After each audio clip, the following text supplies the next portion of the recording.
Amém? Abra sua Bíblia comigo em Efésios capítulo 2, versículo do 1 ao 10. Será a nossa meditação nessa manhã.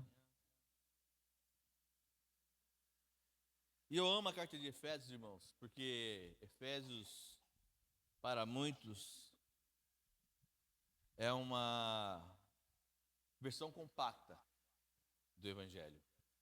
É a versão compacta da Bíblia, que ela vai tratar de salvação, ela vai tratar de comunhão, ela vai tratar dos relacionamentos com o mundo espiritual, com o relacionamento entre as nossas relações humanas. E ela aponta sempre para Deus, sempre para a misericórdia, sempre para o que Deus fez por nós através da pessoa de Jesus Cristo. E Paulo, quando ele escreve essa carta, como eu falei, ele não deixa a situação contextual daquele momento que vivia aquela cidade, que tinha por Artemis ou Diana, a sua deusa, a sua patrona, tinha os seus amuletos. Os irmãos podem se sentar em nome de Jesus. Tinha por patrono, tinha ritos. A vida era ditada pelos deuses.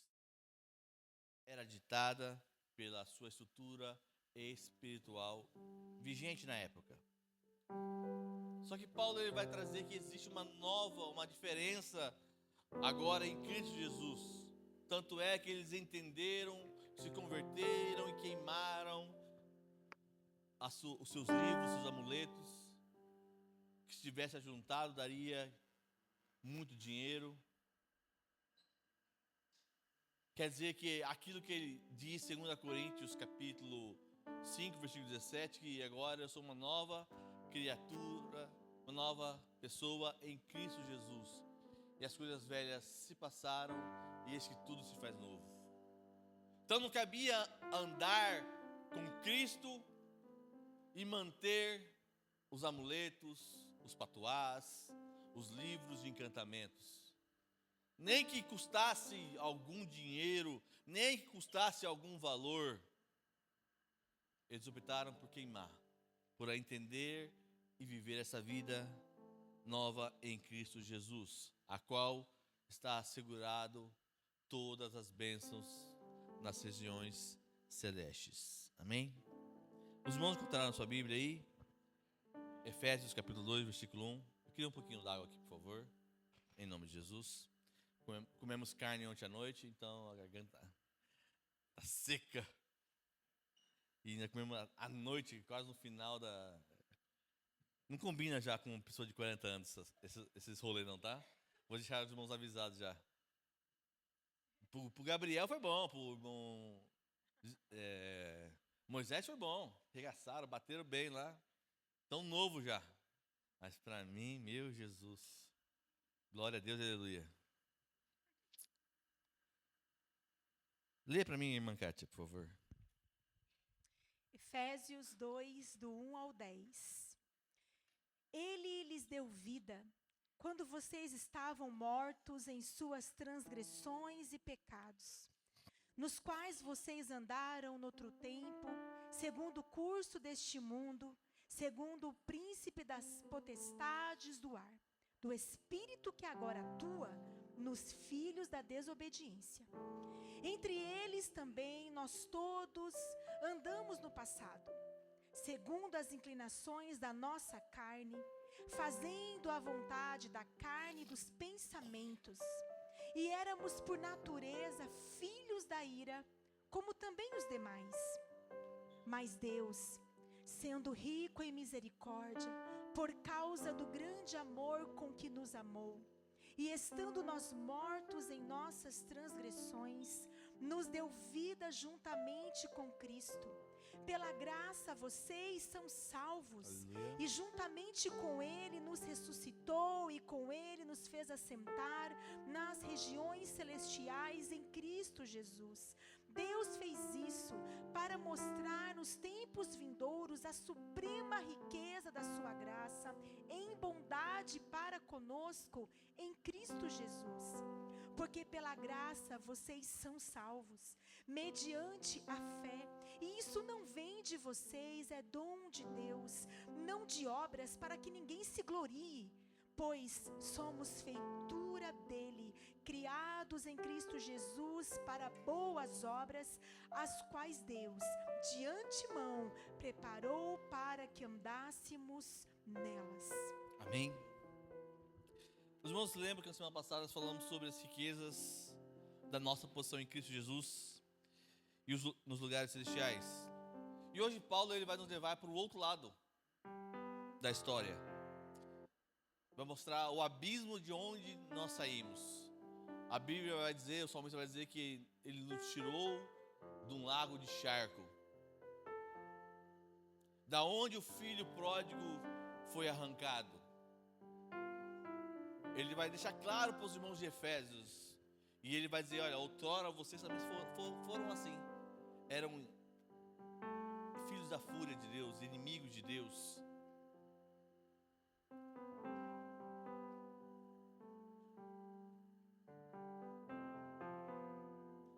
E não é uma mensagem fácil, irmão, de pregar, mas é necessária para mim e para você, nessa manhã. E o Evangelho só faz sentido na minha vida e na sua vida à medida que entendemos o tamanho do problema que ele resolve. Há um texto em Lucas capítulo 7, versículo 47, que vai dizer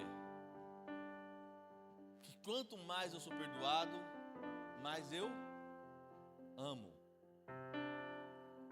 Aquele entende que quanto mais é perdoado, mais ele ama. Existem pessoas que entendem de primeira isso já e já começam a demonstrar um amor pelo Senhor.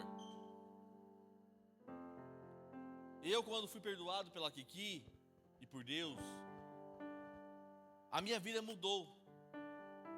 Eu tinha que agora começar a demonstrar o tamanho do amor que eu fui banhado, com qual tamanha graça que eu fui alcançado. E aí eu não pude mais deixar aquele que só trabalhava, não fazia nada, agora começa a queimar panela, queimar gorrão, começa a cuidar do filho, começa a ser gente adulta, casada, começa agora a viver o status a qual ele escolheu estar, ao qual ele se comprometeu um dia. Mas existem pessoas que são perdoadas e vão entendendo pouco a pouco, e cada dia é um dia um pouco mais ensolarado, cada dia é um dia um pouco mais fácil. E aqui Paulo vai mostrar isso para mim e para você. O importante é que eu e você entendamos aonde Jesus nos tirou e para o tamanho do problema que ele resolve na cruz, para que eu e você hoje estivéssemos aqui louvando, levantando as mãos, adorando ao Senhor, entendendo que Ele é o escape, é o socorro bem presente na hora da angústia, e que é o motivo de nós estarmos hoje fazendo esse memorial mais uma vez. Se isso, irmão, não te faz chorar, não te faz pensar, não te faz meditar e ativar uma metanoia em você, irmãos, quer dizer que ainda não está. Você não está demonstrando amor pelo grande preço que foi pago por você. Porque a Bíblia vai nos ensinar, os evangelhos vão ensinar que a minha vida vale mais que o mundo inteiro. Mas isso não me dá direito de me achar melhor que ninguém.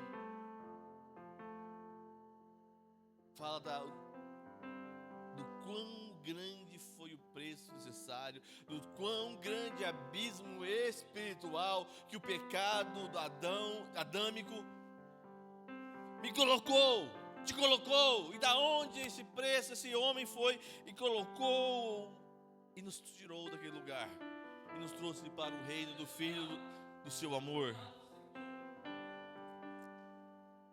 O médico ele diagnostica Você vai no médico, não vai, irmãos? O médico bom dá o diagnóstico certo, correto. Às vezes falam umas coisas erradas, né? Mas o trabalho dele, a função dele é diagnosticar o mal. E depois disso, tratar o mal. E é isso que Paulo está fazendo como um bom médico. Ele está diagnosticando o mal. Nós, outrora, estávamos caídos, perdidos, afundados nos nossos pecados e transgressões. Estou diagnosticando que vocês estavam mortos e escravos.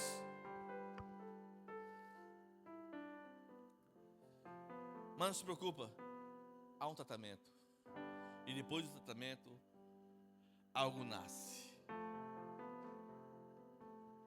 E é nessa viagem, irmãos, que eu quero estar com vocês essa manhã. Nesses 3 movimentos que Deus faz e que Paulo agora, aqui nesses 10 versículos, ele começa a demonstrar. Você só entende a grandeza do resgate quando sabe da onde foi tirado. Você sabe, irmão, da onde você foi tirado?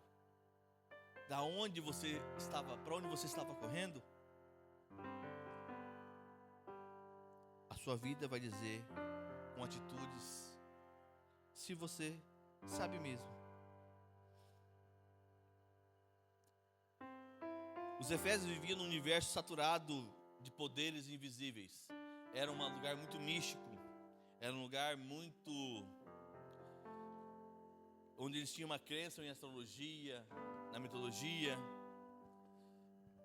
E eles usavam a astrologia para determinar quando casar, quando plantar, quando viajar, quando fazer negócios. Eram regidos por demônios regionais, espíritos regionais, espíritos de lugares e autoridades sacerdotais de astrologia. E isso era uma realidade concreta no cotidiano deles. Não era uma superstição qualquer, a qual, às vezes, até mesmo o brasileiro, de vez em quando, escapa uma, né? Bate na madeira, que isola, né? Aí bate na madeira que isola. Ah, final do ano tem que usar o quê? Roupa branca. Não, essa aí é da concorrência, irmãos. Essa cultura é da concorrência, da qual nós falamos mal, da qual nós dizemos, é tudo demônio. É do pessoal do candomblé. É do pessoal da Umbanda, que se veste de branco. É cultura deles. E eu, sem querer, marginalmente, culturalmente, eu visto. Acorda, crente. Não, agora eu vou ressignificar. Há um contexto espiritual por trás, irmãos. E assim havia esses nossos irmãos, a igreja Éfeso vivia. Essa era a cosmovisão oficial deles. Era a maneira que eles olhavam o mundo. A vida inteira era organizada em torno do medo de ofender as potestades erradas e de agradar as certas. Por isso que Paulo ele vai dizer em Efésios capítulo 6 o quê? Quando você vai pegar a armadura de Deus. Para lutar contra o quê? As potestades, os principados, os príncipes. Então não é à toa que Paulo vai usar essa linguagem. É porque isso era uma realidade vivida daquele lugar. E nesse contexto, Paulo não diz que eles estavam confusos, mal informados ou simplesmente perdidos. Ele usa a palavra que corta qualquer relativização. Necros. Vocês estavam mortos. Ele não vai usar vocês estavam dormindo, que é a leitura da ceia, vai dizer, por isso há muito entre vós fracos, doentes, muitos que dormem. Ele não vai usar, ele vai usar uma palavra específica, a palavra necros, que é mortos. E esse é o mesmo vocábulo que o Evangelho de João usa para Lázaro antes de Jesus chegar no seu túmulo. Nós sabemos que Lázaro estava o quê? Morto há quantos dias? Estava bem morto. É a mesma palavra que Paulo vai usar aqui, que João usou ali para se referir a Lázaro. Morto, mortinho da silva. Na terra do pé junto, não tenho o que fazer. Humanamente não há o que fazer.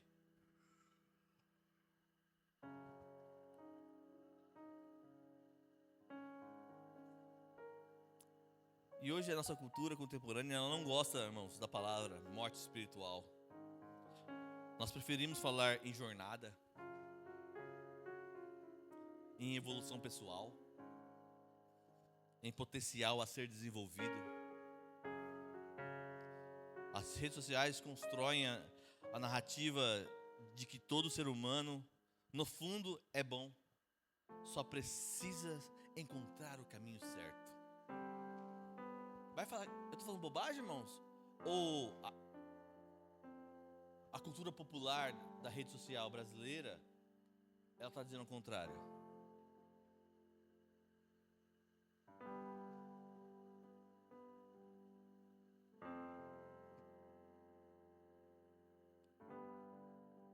Paulo discorda disso, sabia? Mas não discorda com crueldade, mas com clareza pastoral. O problema do ser humano sem Cristo não é falta de informação. Não é com informação que o ser humano vai resolver esse problema dele.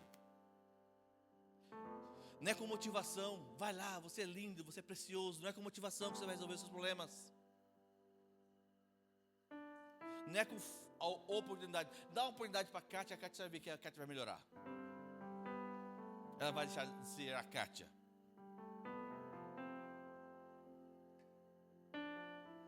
Mas é a falta da vida. E a vida que somente Cristo pode dar.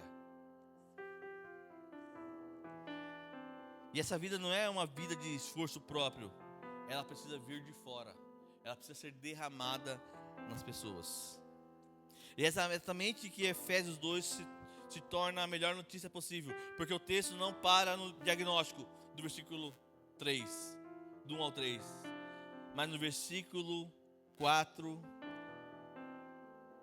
duas palavras mudam tudo. Mas Deus. Vocês estavam mortos, mas nos seus delitos e pecados e transgressões, vocês eram inimigos de Deus, vocês estavam afastados de Deus, mas Deus.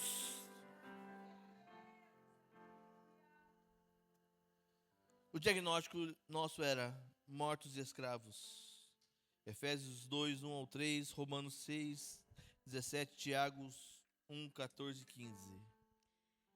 E vos vivificou, estando vós mortos em ofensas e pecados, em que noutro tempo andastes segundo o curso deste mundo, segundo o príncipe das potestades do ar, do espírito que agora opera nos filhos da desobediência, entre os quais todos nós também antes andávamos nos desejos da nossa carne, fazendo a vontade da carne e dos pensamentos.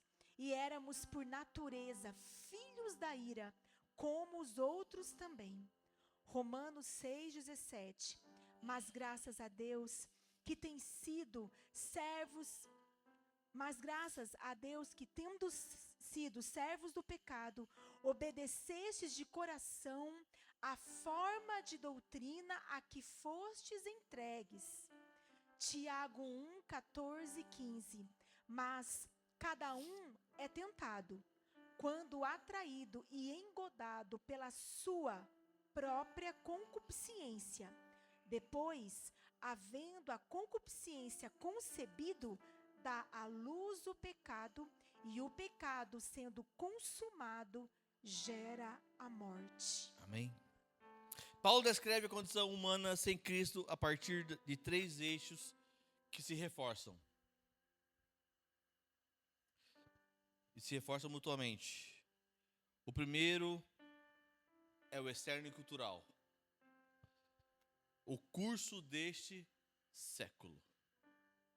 Você é escravo, você é morto porque você é escravo do curso do século. Ele vai diagnosticando a pressão que é invisível dos valores, narrativas e dos ritmos que moldam o mundo. Que é aquilo que Paulo vai falar em Romanos 12. Não se conformei, Romanos 12, 2. Não vos conformei com o quê? O sistema do mundo, ou com o mundo. E moldam o comportamento sem que se perceba. O segundo é espiritual. O príncipe da potestade do ar. Paulo não vai romantizar o inimigo de nossas almas. E nem a nossa condição humana, que ela recebe influência hostil, forte, pesada, daquele que operam e vivem na desobediência. E o terceiro é interno, a vontade da carne e dos pensamentos. Os próprios desejos que nos puxam para longe de Deus. Então nós somos pressionados, irmãos, culturalmente, externamente, espiritualmente, de cima para baixo, e internamente por nós mesmos.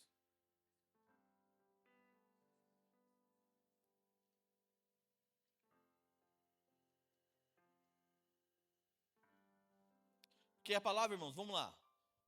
A Bíblia me pede, olha, bem claro, em Coríntios, que eu seja o quê? Agora, ministro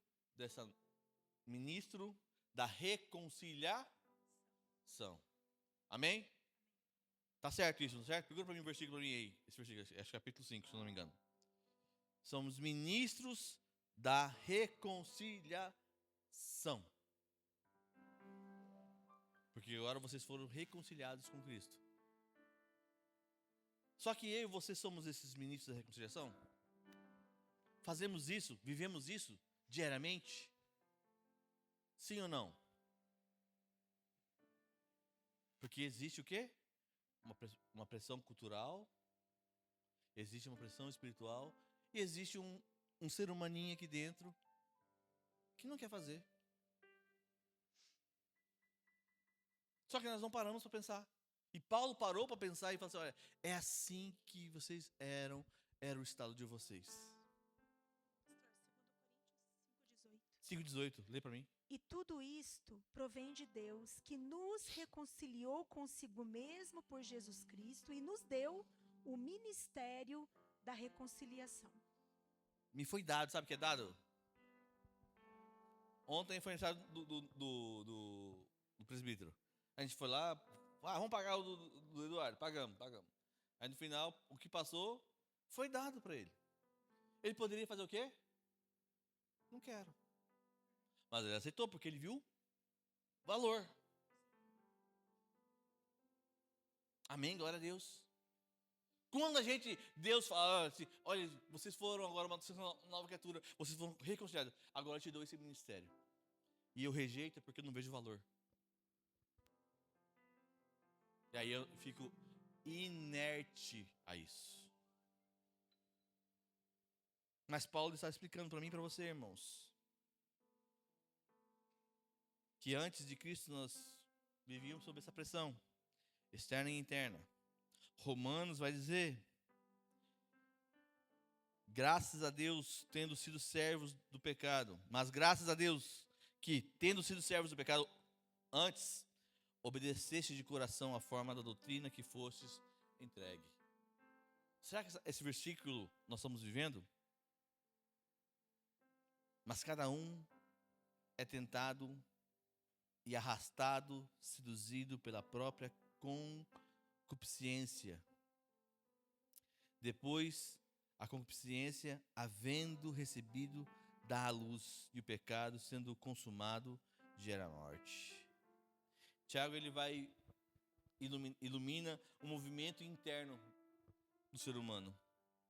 Paulo descreve que o pecado não é um evento isolado, é uma trajetória, tem uma narrativa, tem uma construção que, deixada sem intervenção, termina o quê? Em morte.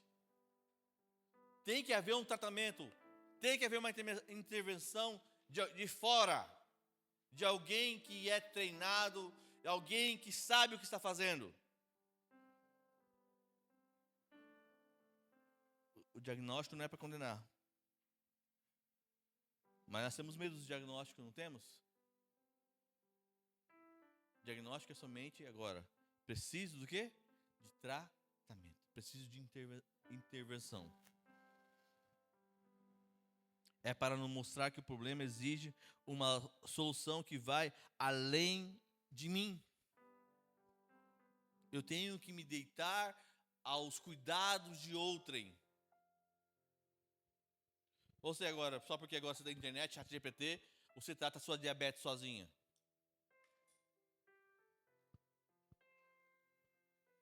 Só porque você tem ChatGPT, você trata os seus problemas emocionais sozinho. Só porque você tem ChatGPT, agora você não precisa ser pastoreado. Só porque agora você tem o ChatGPT, você agora não precisa mais orar a Deus.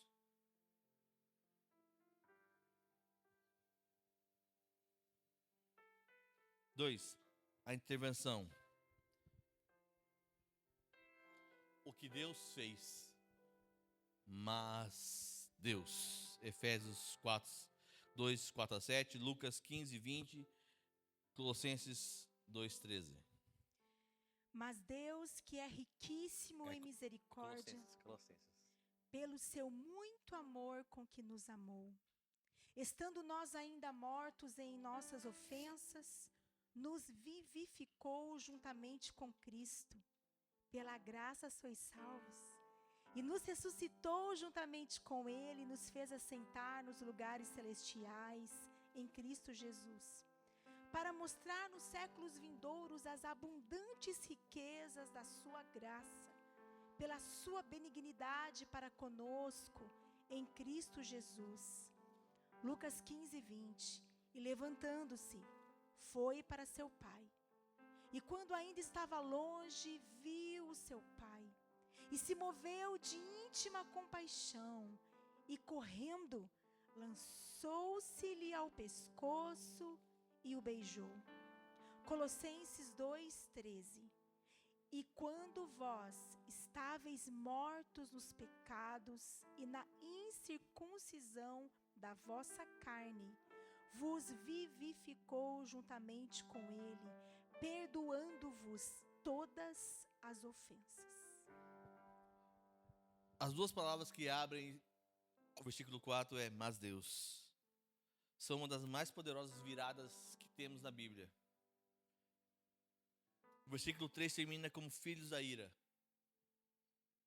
E o versículo 4 começa com mas Deus. Quer dizer que entre o diagnóstico e a morte que o pecado gera, há uma intervenção. Houve uma intervenção na minha história e na sua história, irmãos. Para você ver, irmão, como Deus é tão poderoso. Aquele rapaz que estava condenado à morte na cruz com Jesus Cristo, já tinha recebido o diagnóstico. O seu diagnóstico é morte, porque você fez isso, fez aquilo, aquilo outro. Mas entre o diagnóstico e a morte em si, que ele morreu de fato, naquele momento, naquela cruz, Jesus apareceu no meio da cruz, foi levantado, para dizer a ele: hoje mesmo tu estarás comigo no paraíso. Jesus interviu, Jesus entre o diagnóstico da morte e a morte em si consumada, Jesus Cristo entrou, mas Deus entrou na história daquele rapaz. Entre o diagnóstico da morte de Sadraque, Mesaque e Abednego, a qual nós cantamos hoje, que eles não se deixaram, que não se ajoelharam diante da estátua do rei, foram diagnosticados e levados para a morte, aonde? Na fornalha de fogo, que seria a morte para eles. Mas a Bíblia vai dizer que Deus entrou, mas Deus interveio, mas Deus entrou. Deus não tirou o fogo, Eu amo Renascer Praise porque eles são muito profundos e poéticos. Ele fala assim: Deus tirou a força do fogo. Aquilo que a glória do fogo, o que é? É queimar. A força do fogo o que é uma força, irmão? É o que eu posso danificar. Deus vai e tira o quê? A força do fogo. E faz os homens caminharem no meio do fogo. Mas Deus interveio. Deus interveio na vida de Ana, irmãos. Ela tinha um diagnóstico que ela não poderia ter filhos, mas o que ela queria ter filhos. Tanto é que o amor do seu marido não podia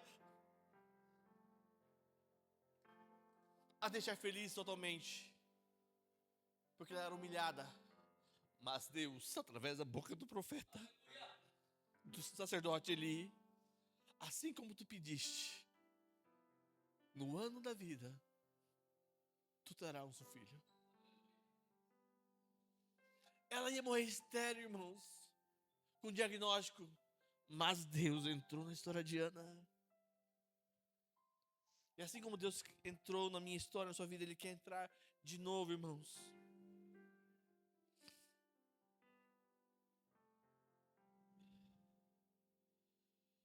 Lucas 15 mostra que o mesmo movimento em forma de narrativa, o filho ainda estava longe do pai, filho pródigo. Mas quando o pai viu ele, o texto vai dizer que o pai fez o que com o filho? Ficou esperando.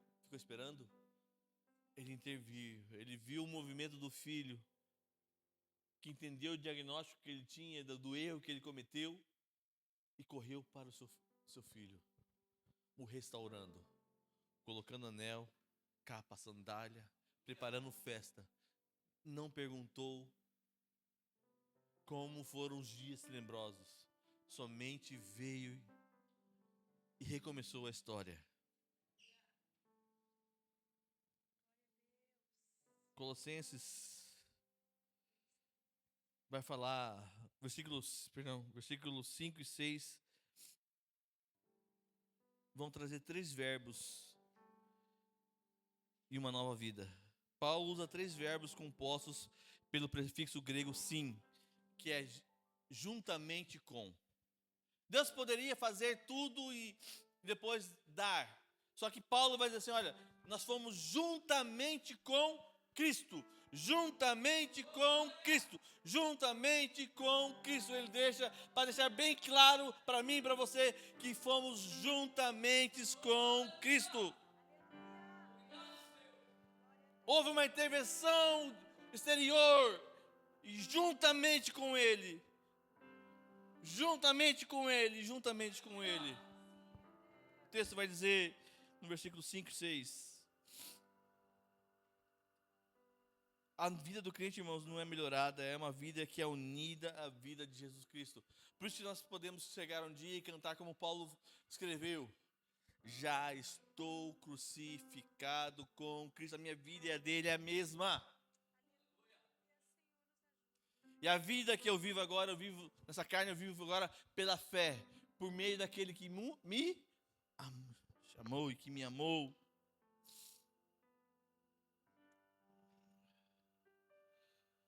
Colossenses 2,13 afirma o mesmo. Estávamos mortos, Deus nos deu vida juntamente com Cristo. Onde o pecado disse fim, a graça de Deus disse começo, recomeço. Quando dizem que quando o nosso irmão Lutero era afrontado por Satanás com uma lista, porque Lutero gostava de lista, gostava de ranking de listas, de colocar tudo certinho, muito metódico, muito melancólico.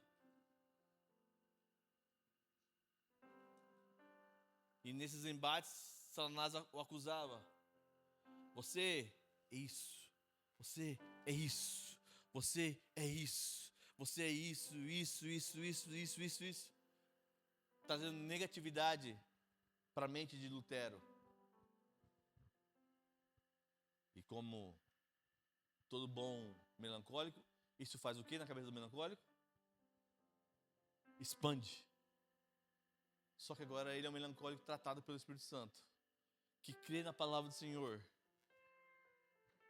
Ok, Satanás, toda essa negatividade que você falou, beleza, é verdade, não nego. Mas escreve embaixo, de próprio punho: mas o sangue de Jesus me livra de todo o meu pecado.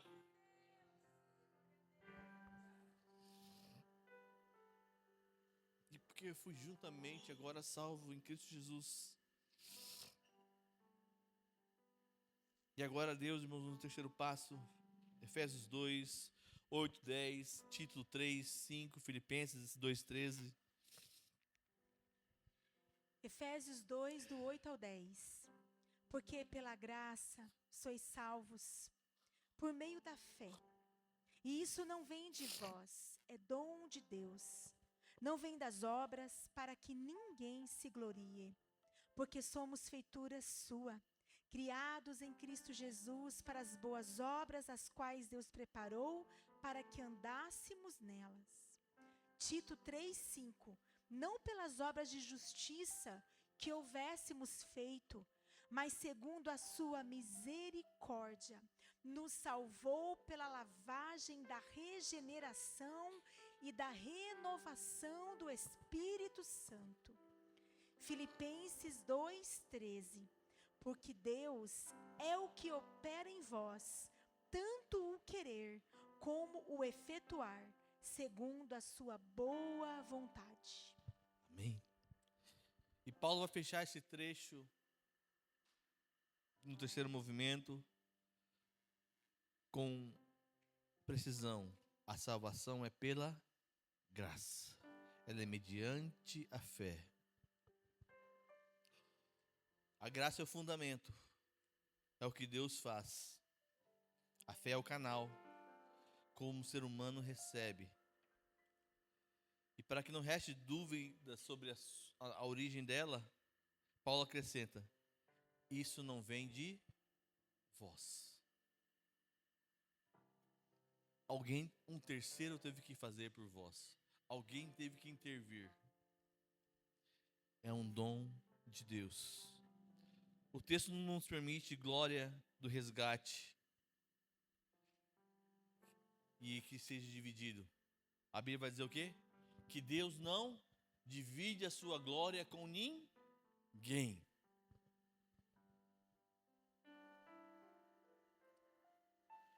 Tito sustenta o mesmo ponto. Não por obras de justiça que praticamos. Ele está falando, olha, nós praticamos obras de justiça, mas não é isso que nos salva. Isso é uma resposta de quem é salvo. Mas ele nos lavou pela lavagem da regeneração e da renovação do Espírito Santo. E o versículo 10, irmãos, traz uma palavra do grego tão linda. Você vai estudando, você vai se apaixonando. É a palavra poêmia, que é a palavra que nós usamos hoje para poema. E poema está em desuso. E poema quer dizer obra, feitura. Deus, irmãos, se preocupou em fazer um poema com a minha vida, com a sua vida. Ele se preocupou em fazer da minha vida e da sua vida um poema, uma canção.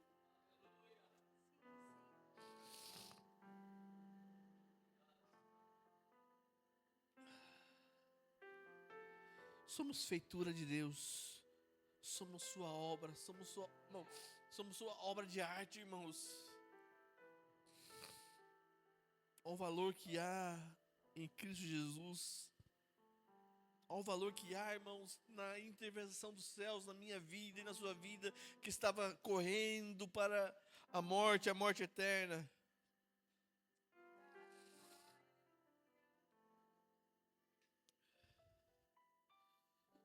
Mas esse poema ele tem uma direção muito certa. Somos criados em Cristo Jesus para as boas obras. há um propósito para que esse poema fosse escrito. Esse poema tem um alvo, é criado para que faça boas obras, para realizar boas obras. Filipenses 2,13 confirma: é Deus quem opera em nós tanto querer e o efetuar, o realizar.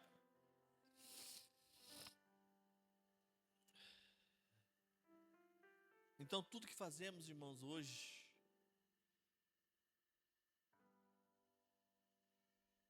não porque somos bons, não é pelo nosso dinheiro, não é por nossa glória, por nosso capacitismo ou capacidade, mas é porque um dia Ele entrou em nossa vida e seu Espírito entrou em nós e a obra da cruz fez efeito em nós e nós entendemos e aceitamos e nos rendemos a isso, que Ele leva nossas vidas por onde Ele quiser.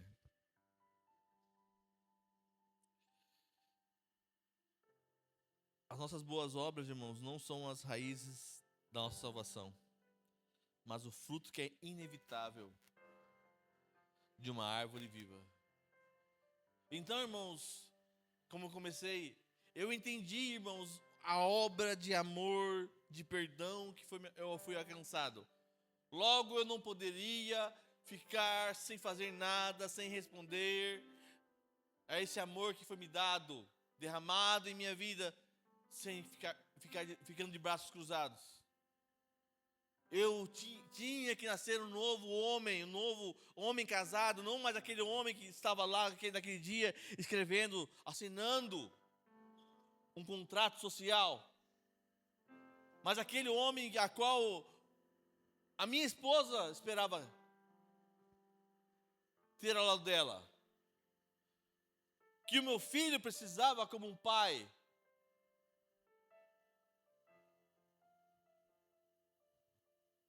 E quando nós encontramos com Jesus, é o mesmo que é esperado de mim, de nós, de mim e de você, que sejamos discípulos dele na terra, fazendo discípulos, pois essa é a ordem para a igreja. E quando eu comecei a pensar essa obra de arte de Deus fazendo, me veio forte Jeremias capítulo 18. O vaso na mão do oleiro. O vaso não pode dar ideia de como ele quer ser feito. Ele só aceita o movimento das mãos do oleiro. Ele só aceita os apertos, os movimentos que ele faz para moldar e deixar belo essa obra. Então não está em mim e em você, irmãos, esse poder. Está na mão do oleiro.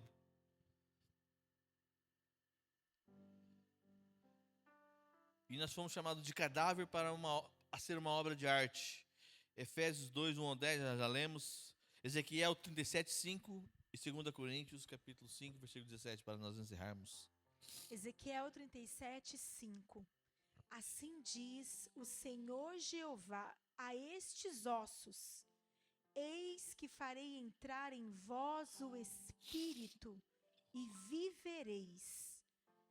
2 Coríntios 5,17.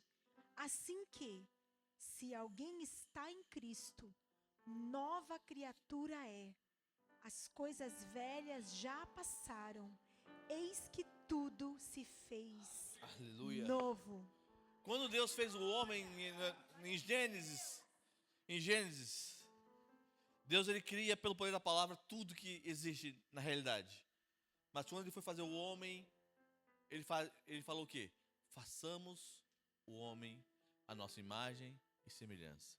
Fez o homem do barro e soprou aonde? O ruach de Deus. A inspiração de Deus entrou no homem. Aconteceu no Gênesis, no início de tudo, acontece em Ezequiel, na profecia, dizendo que farei entrar em vós o meu espírito e vivereis. Quando o homem foi soprado, o texto vai dizer, e o homem virou alma vivente. E agora Ezequiel, a profecia é, eu vou pôr o meu espírito dentro de vocês e vivereis. Atos dos Apóstolos, capítulo 2, vai dizer que orando a igreja estava, e veio um som de um vento veemente, e encheu toda a casa. E ali começa a vida da igreja, através do Espírito Santo, a qual o texto vai dizer que ele é um revestimento, é por fora, para que nós venhamos nos blindar contra quem? As três estruturas, a cultura. Ele agora é um selo de penhor, está sobre nossas cabeças, para nos proteger das influências espirituais. E ele agora é um habitante constante dentro de mim e de você, que pode nos convencer da nossa natureza caída. É uma obra completa que Jesus Cristo fez, irmãos. Se é uma obra completa que Jesus Cristo fez, porque eu e você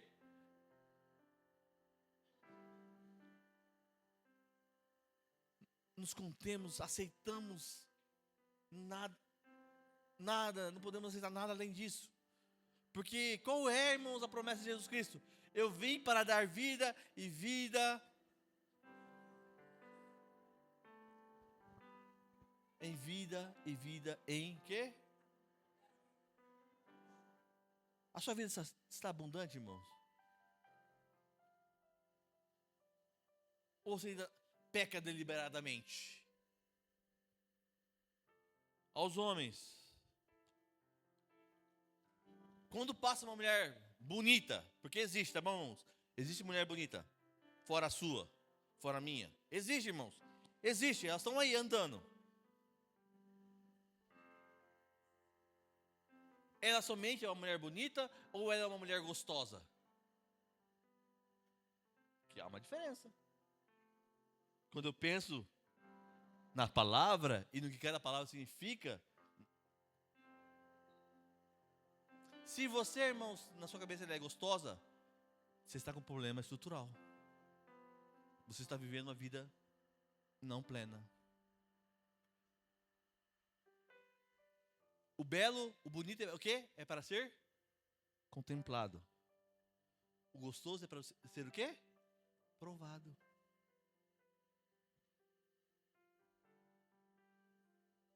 Minha irmã, homens bonitos existem, irmãos. Apesar dos homens bonitos serem, a maioria deles, gostarem também de homens, né?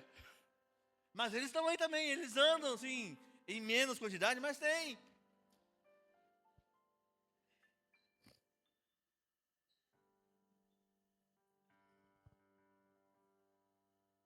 E a todos, quem somos nós quando estamos sozinhos, empunhando isso aqui? Quais atitudes ou ações após o uso ou durante o uso disso aqui nós temos?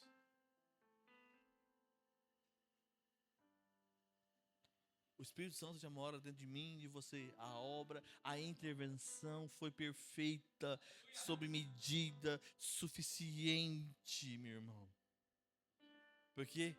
Mas Deus, em sua rica misericórdia, mas Deus, em sua rica graça, mas Deus, na sua suficiência, Ele nos abençoou.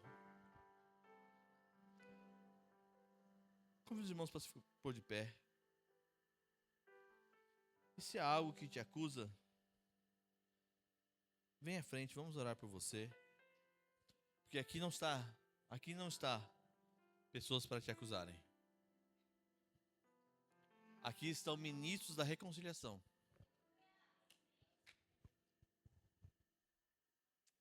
Se não há ninguém também, irmãos, glória a Deus. Que Deus nos dê oportunidades em nome de Jesus. Oremos e vamos cear.